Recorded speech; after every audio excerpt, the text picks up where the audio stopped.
Hi all. Here's a fun fact. In the year 1800, the richest countries on Earth were on average just 3 times wealthier than the poorest countries on Earth. Today, they're about 100 times wealthier. What explains this dramatic increase in inequality? And how did some countries achieve rapid and sustained economic growth over the last 200 years, while others are still mired in poverty? Well, scholars have been thinking about these questions for a long time, and they have come up with all sorts of answers, some of them more compelling than others. As you might recall from my last video, Adam Smith traced the comparative wealth of nations to 2 sources. First, how elaborate a society's division of labor was, and second, how free individuals in society were to pursue their own material self-interest. Translated into a policy prescription, this suggested, as so many of Smith's followers have and continue to do today, that nations wishing to pull themselves out of poverty ought to embrace free market capitalism. Correspondingly, if they continued to be poor, it was probably because they didn't commit themselves to this liberalization mission as completely or as well as they should have. But of course, we know that free markets don't always lead to rapid and sustained economic growth. In some ways, they may even create more problems than they solve. According to the Marxist-inspired dependency theory developed in the 1960s and 1970s, free market economic policies tend to make some countries, particularly those we call late industrializers, vulnerable and dependent upon the rich countries that exploit them for their cheap raw materials and abundant, unprotected labor force. More than that, free market policies tend to destroy the ability of lesser developed countries to invest in and develop high value-added industries like automobiles or computer production, things like that, causing them to permanently be locked into a subordinate position in a fixed global economic hierarchy. This is the basic idea behind Immanuel Wallerstein's world systems theory, which suggests that the global economy can be broken into 3 unequal but interdependent class groups. First, the core, that is the rich industrialized countries whose monopoly on high value added goods and services pull in ever increasing wealth. 2, the semi-periphery or middle income countries that are responsible for producing things like shirts and watches. And finally, 3, the periphery, those very poor countries that have to purchase all of their high-end goods and services at exorbitant prices while selling their cheap labor and raw materials for peanuts. Interestingly, or perhaps ironically, most countries that are wealthy today did not actually institute free market policies until well after they became wealthy. More typically, they did quite the opposite. They used tariffs, taxes, and all sorts of economic regulations and subsidization in order to develop a comparative advantage in specific high value-added industries, really to supercharge industrialization.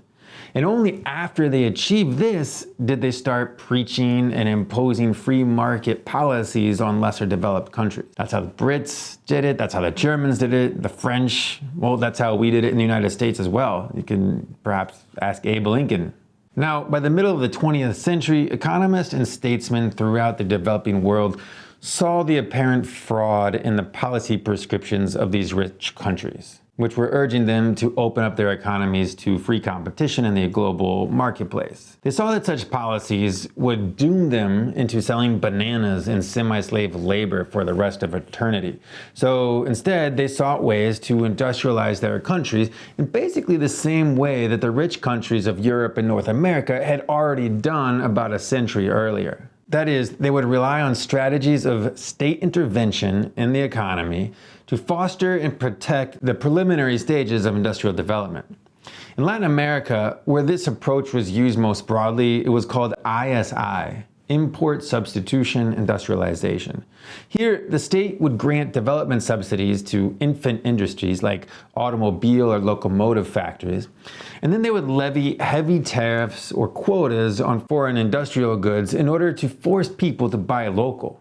In theory, this would give time for infant industries to mature, so on some bright and shiny day in the future, they would be good and ready to compete freely in the global marketplace, forcing the industries of the global north to move over and share some of their clientele. In practice, however, ISI never really worked as wondrously as hoped. In the decades it was tried, more or less from its inception in the 1930s to its definitive end in 1982, Most of the countries that committed to ISI, namely Brazil, Argentina, Mexico, and in different form much of Africa and Asia, rarely were they able to move beyond what is called the horizontal phase of industrialization, wherein countries produce relatively low value-added manufacturing goods, like textiles, toilet seats, and soda pop, things like that. Meanwhile, their goal, vertical industrialization, or the production of high-tech, high-value-added things like planes, trains, and automobiles, never quite materialized.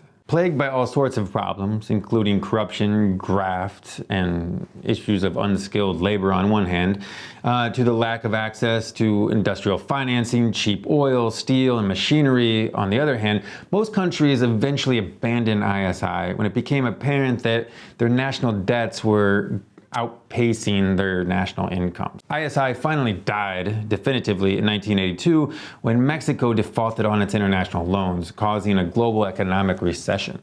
That's when neoliberalism, the recreation of Adam Smith's theory, bolted back into the world under too many names to countenance, like Reaganomics or the Washington Consensus and any other number of things. And as we discussed before, this free market approach has rarely created rapid and sustained economic growth for poor countries, although it has certainly served the interest of the world's industrialized or post-industrial nations. Of course, ISI and neoliberalism are not the only economic systems out there. Two others deserve some mention here. First, we have the command economy.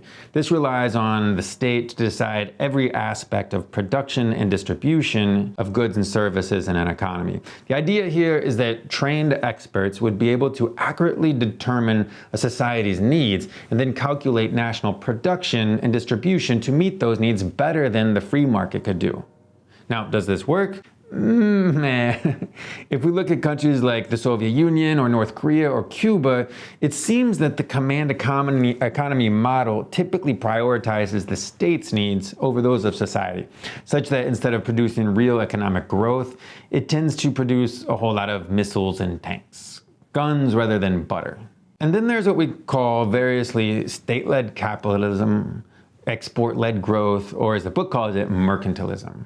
Like ISI, this approach relies on strategic state intervention to foster industrial development, but instead of closing national markets off from the global market, the idea here is to use tariffs and subsidies and things like that to protect and foster very specific export industries so that they can become competitive internationally and bring in profits that then can be used to develop other higher value-added industries.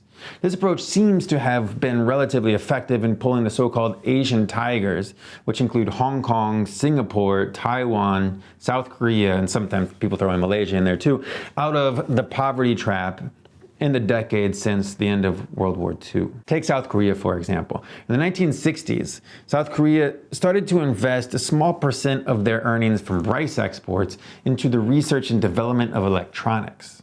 As a result, by the 1980s, they dominated the world market in small, cheap electronics. Then they invested the profits from that industry into an infant automobile industry. And today we see that South Korea's vehicles compete on level ground with the most seasoned vehicle manufacturers anywhere in the world. And they got rich because of it. However, there are loads of reasons to believe that the same economic policies will not be so effective everywhere in the world. In fact, there is every reason to believe that the success of the Asian tigers has as much to do with their geopolitical fortune, that of finding themselves geographically placed under the thickest part of the American security blanket during the Cold War, which then allowed them special relations with trade to the United States and to Europe, than it does with good economic policy design. Whatever the case, and I'll leave it up to you to decide which economic system is best, when we look at national economies worldwide, the empirical record suggests that no matter what economic policies countries pursue, most countries that were already rich 150 years ago are still rich today, and most countries that were poor 150 years ago are still relatively poor today. What this suggests is that the actual wealth of nations may in fact be predetermined by long ago historical events and processes that we call critical junctures, which alter the course of history at a specific time, setting it down a new path that over time becomes harder and harder to reverse. This is something we call path dependency, and it works kind of like this.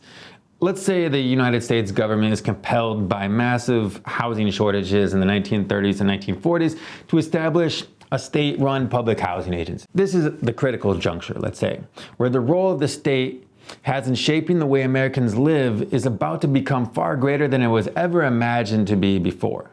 But the government is faced with an important choice. Does it legally segregate public housing by race, or does it break with the past and use this moment to compel racial integration? The decision it commits to is going to set the tone of race relations in the country for a long, long time to come. And it's going to be difficult to undo long after legal segregation has ended. Well, another issue. Now, with respect to wealth of nations, there are a number of competing theories that employ this logic of critical junctures and path dependency to explain why rich countries get richer and poor countries tend to get poorer, no matter what economic systems they adopt. Now, I want you to look into these on your own time, but I'll give brief mention here to three of them. We have the geography thesis, we have the colonial theft thesis, and we have institutional theory. To be sure, each of these theories have many variants, so forgive me for oversimplifying them. First, let's go over the geography thesis.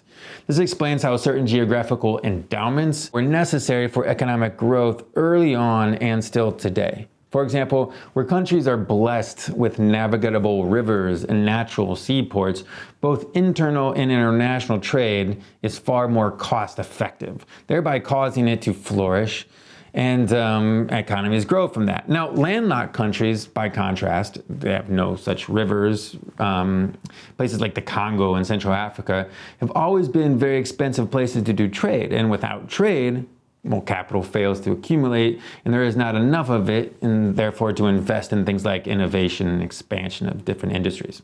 Right? So economies stagnate. On a deeper level still, some proponents of the geography thesis, like, say, Jared Diamond, the author of Guns, Germs, and Steel, argue that whichever plants and animals a given region had at its disposal for domestication some 10,000 years ago at the beginning of the agricultural revolution set the stage for which peoples would eventually colonize which other peoples after the year 1500.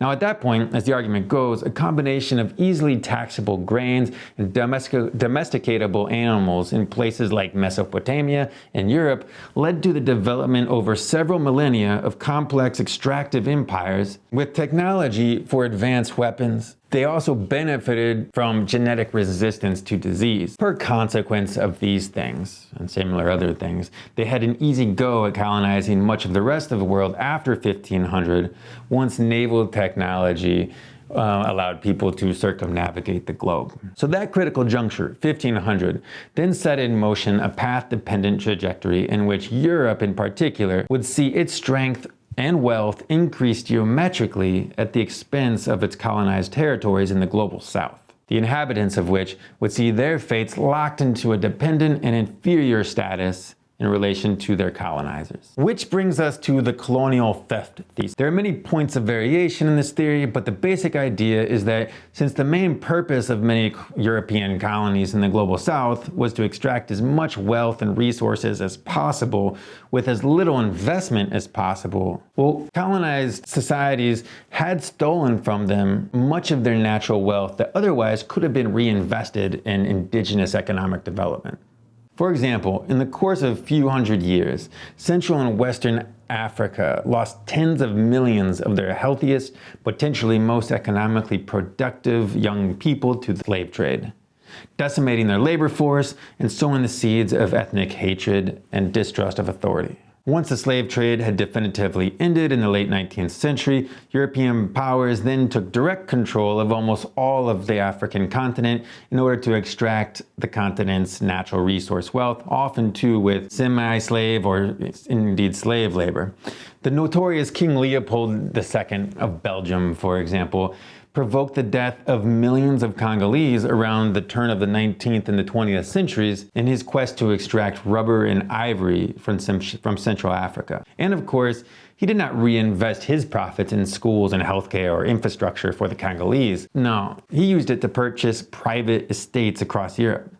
And Leopold's legacy, long-lasting indeed. In 1960, when Congo finally won its independence, there were only 24 native Congolese in the whole country who had a college degree. Now, when we look at Congo today, and we muse about its endemic poverty and seemingly unending civil wars, is it really all that surprising that the Congo didn't achieve more after its independence? Okay. Colonialism sucked real bad, you say, but you might also point out that some colonized countries became rich and powerful after independence, like say the United States, or Canada, or Australia. So what gives? How can we blame colonialism for the perpetual poverty of nations if some colonized societies later got very rich and powerful? Herein lies the value of institutional theory, which argues that it was not colonization per se that made future economic growth difficult, if not impossible, for countries. Rather, it was the kind of institutions that were established during the period of colonization.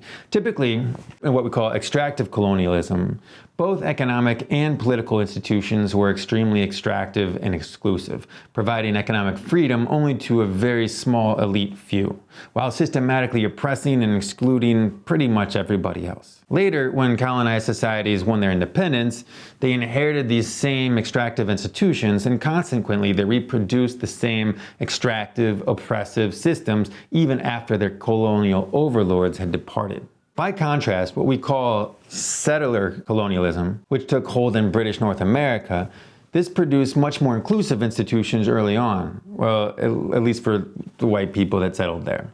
In any case, comparatively speaking, a far greater percentage of the settler population in North America could exercise political and economic freedom than in Africa or Asia. And consequently, economic innovation and development happened much quicker and in a much more sustained fashion in North America than it did in much of the rest of the colonial world.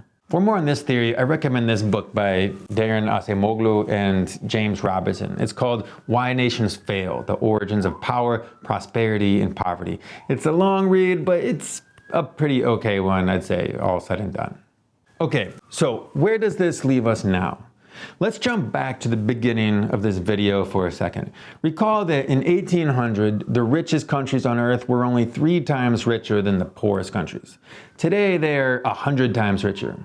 And the poorest countries are still pretty stagnant in their economic growth. On one hand, the economic theories we've discussed so far suggest that some economic policies might be better than others, but the real roots of poverty and inequality seem to lie deep in historical processes that simply cannot be unmade, undone, or reversed, or at least not very easily. However, this sad conclusion does leave us with one big question for further discussion.